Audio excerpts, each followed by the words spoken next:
First at 5. From the University of Florida's College of Journalism and Communications, you're watching WUFT News. Welcome to WUFT News First at 5. I'm Liz Biro. And I'm Gabriella Mercurio. Thanks for joining us. History in the making. The Senate votes to confirm the nomination of Katanji Brown-Jackson to the Supreme Court. 3 Republicans joined all Democrats in assuring Judge Jackson will be the first black woman to serve on the nation's highest court. NBC's Alice Barr reports from Washington. The nays are 47, and this nomination is confirmed.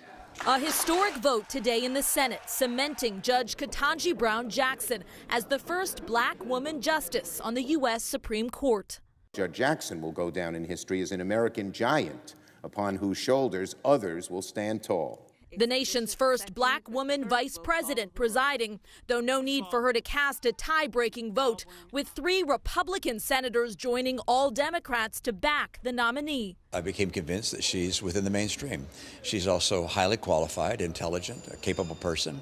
President Biden watching the vote with Judge Jackson, who the White House says demonstrated how qualified she was, and the reward for that is a bipartisan vote today. But the overwhelming majority of Republicans oppose the judge's nomination. I see hallmarks of judicial activism in Judge Jackson's record. Several accusing her of being soft on crime and at times contentious confirmation hearings. There were also nods to the history and emotion of this moment. I see my ancestors and yours. Judge Jackson said she hoped to send a message about the progress that we've made in this country. One ringing loudly today for black women activists and the next generation. The courts can look like them, and that the decision makers can look like them. As a decision in the U.S. Senate breaks new ground for this country. In Washington, Alice Barr, NBC News. I'm so glad the weather this weekend brightened up. Yeah, me too. I was worried it was going to be a repeat of last month. In fact, WUFT's Amy Galo found out what's been causing the increased rainfall. Gainesville reached an all-time record in rainfall this March. To find out what's causing the increase, I spoke with 2 experts, one in geography and one in climatology. Gainesville received 12.59 inches of rain last month, breaking its all-time rain record for the month of March. The last record, of 11.13 inches, was set back in 1996. FSU climatologist David Zierden mentions Gainesville has been running mostly above average in rainfall since 2017 when Hurricane Irma hit. And I remember tremendous rainfall from Irma, and in addition to just a very robust rainy season, and Payne's Prairie actually filled up with water. Climate change may be the cause of the increased rainfall trend. As the atmosphere is warming, the atmosphere can hold more water vapor, and so that can mean more intense downpours as well as longer drought periods. And certainly the projections for this area of the country suggest both of those to be likely. There's a growing body of evidence, and it's really well detailed in the U.S. National Climate Assessment, that extreme rainfall is becoming more common. La Niña weather pattern is also being looked at as a possible factor in increased rainfall. It's been well recognized that when you're in the warm phase, which is El Nino, it tends to be wetter across the southern tier, and especially in the winter months. For the past 2 years, we've been in the cold phase, or what we call La Niña, which typically brings warmer and drier conditions during the winter season. If you're in La Niña, it tends to be drier. So that's why it's a little bit interesting that while we're still in a La Niña, we get an extremely wet period in the southeast. As for April, it doesn't look like it'll be any drier. We certainly started it with a bang.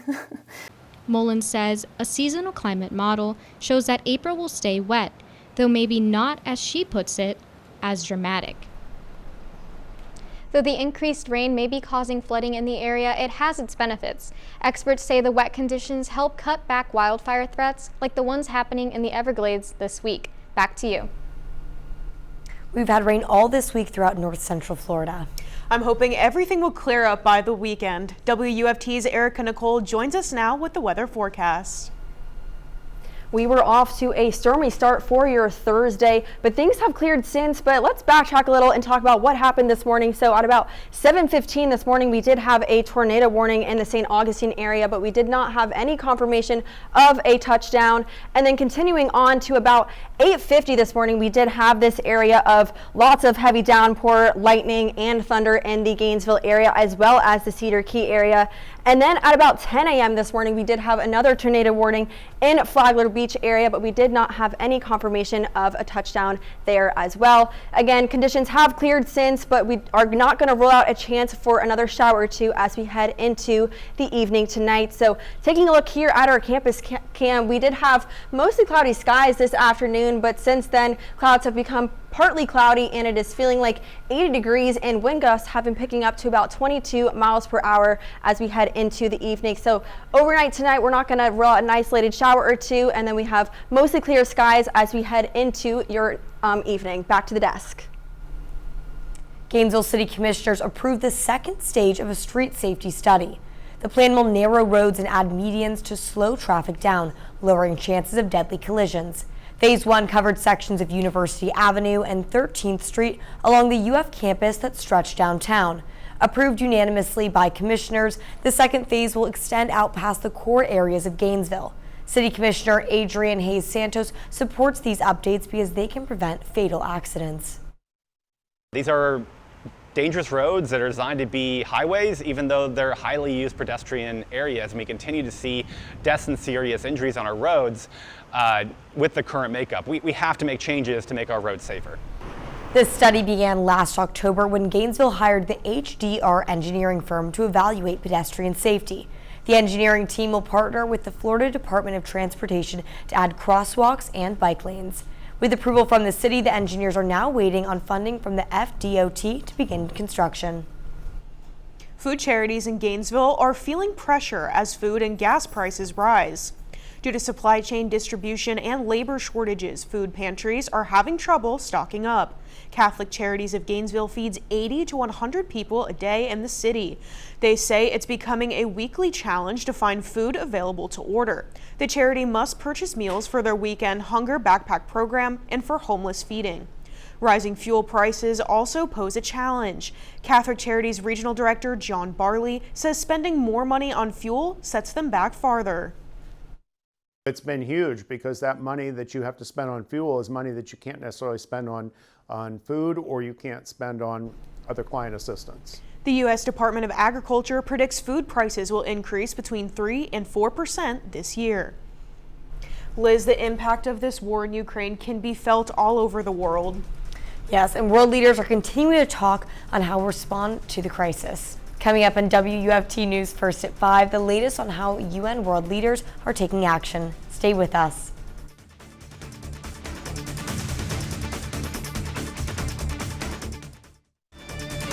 You're watching WUFT TV News.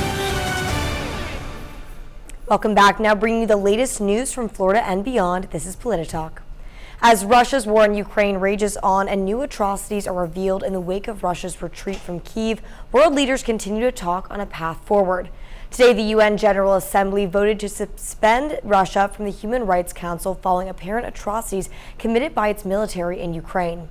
The resolution proposed by Ukraine, the U.S., the United Kingdom, and other UN member nations expressed grave concern about reports of gross violations of human rights and international humanitarian law.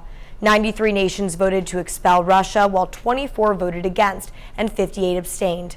Russia's representatives spoke out against the resolution, as did other nations accused of human rights abuses, including Syria, China, Iran, North Korea, Venezuela, and Cuba.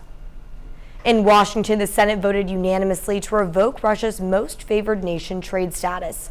The economic downgrade allows the U.S. to impose new tariffs on Russia over its invasion in Ukraine.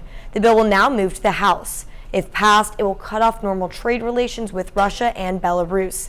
It's an official step towards severing relations after the Biden administration already moved to ban imports of oil, diamonds, vodka, and seafood from Russia last month. If approved by the House, the bill will head to President Biden's desk. Florida's recently passed Parental Rights and Education Act, nicknamed the Don't Say Gay bill, is continuing to draw nationwide attention as some states respond to the controversial legislation. A bill similar to Florida's has been introduced in Ohio. The legislation would ban the teaching of curriculum or materials on sexual orientation or gender. If passed, public school educators in grades 4 through 12 will also be affected. This differs from Florida's bill, which focuses on kindergarten through 3rd grade. Louisiana has also introduced a bill mimicking Florida's. This version bans educators and administrators from discussing their own sexual orientation and gender identity. In an economic response to the bill, Los Angeles County has announced it is banning all taxpayer-funded travel to Florida. Other states like Kansas, Tennessee, and Indiana may be following soon.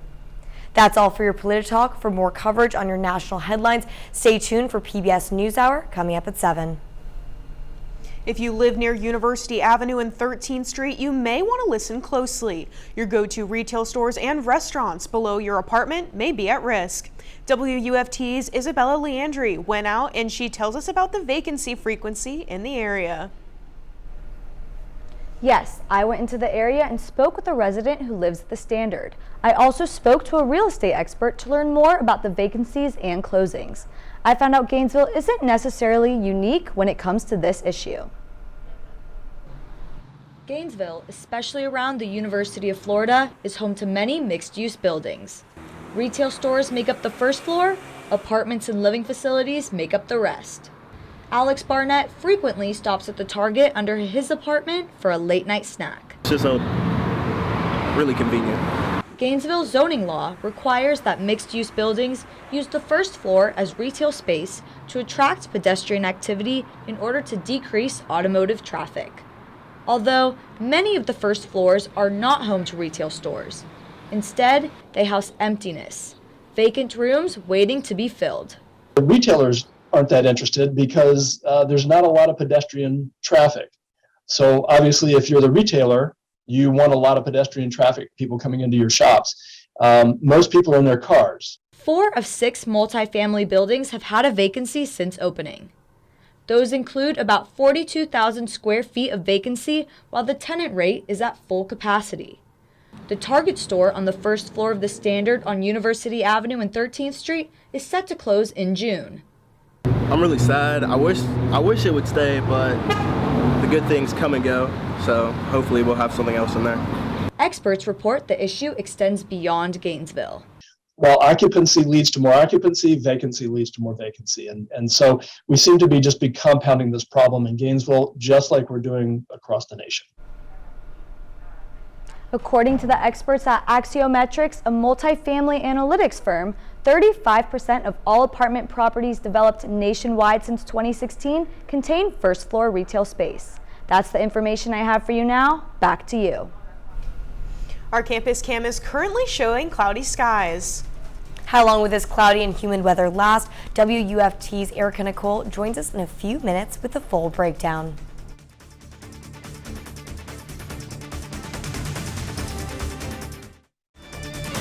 You're watching WUFT TV News.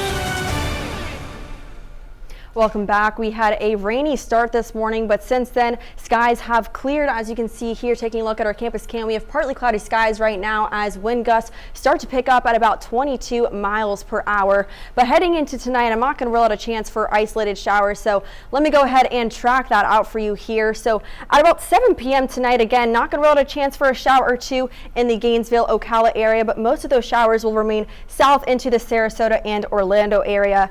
And then as that front continues to push eastward, we'll see clearer skies as we head into your Friday morning. And then again, as that front continues to push on out, northerly winds will begin to persist on in for your Friday, bringing in those cooler temperatures. But right now, temperatures are remaining fairly warm into the upper 70s to lower 80s. So I'm going for 81 in Gainesville, 78 Ocala, 79 Bronson, 80 for both High Springs and Lake City. Now, as we head into tonight, again, temperatures dipping down into the lower 60s, and skies will become mostly clear as we head into tomorrow morning as well. So tomorrow morning, again, those skies will be pretty, the temperatures will be pretty low into the 50s. So 50 for Gainesville, 51 Micanopy, 51 for Brooker, and then heading down south into Marion County, again, a little bit warmer. So 52 for Ocala, 52 Bellevue, 52 pretty much across the board here, 53 for the Villages. Now, as we head into tomorrow afternoon, high temperatures will increase a little bit, but still fairly cool, cooler than we've been seeing for the past couple of days. So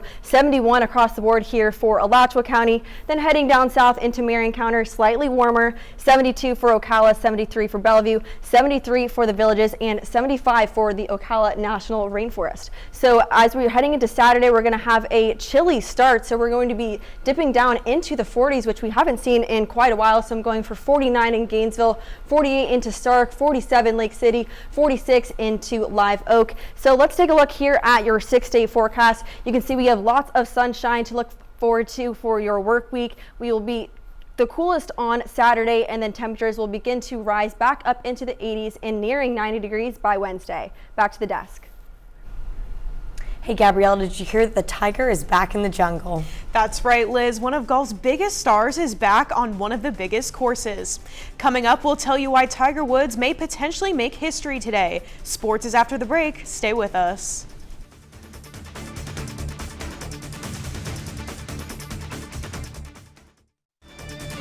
You're watching WUFT-TV News. Welcome to sports. I'm Tori Edwards. Florida baseball has a big series coming up. The Gators will square off with number 2 Arkansas tonight. The Gators are coming off of a solid victory over Florida A&M on Tuesday. Florida tallied 10 runs in the first 4 innings and maintained control of the game. The Gators were most productive in the 4th inning with 6 runs, including both of the Fabian brothers going yard with solo homers in the same frame. Florida now returns to SEC play as the Gators gear up for Arkansas this evening. Entering tonight's matchup, the Razorbacks have won 13 conference series in a row, which leads the SEC. First pitch is set for 7 with the call on WRUF. It's an orange and blue and yellow weekend for the number 7 Florida softball team.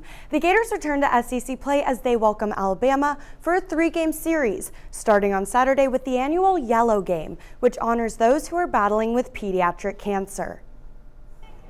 Florida is currently 7-5 in conference play. The last time the Gators played an SEC opponent at home was against Tennessee, when the Volunteers captured games 1 and 2 to clinch the series.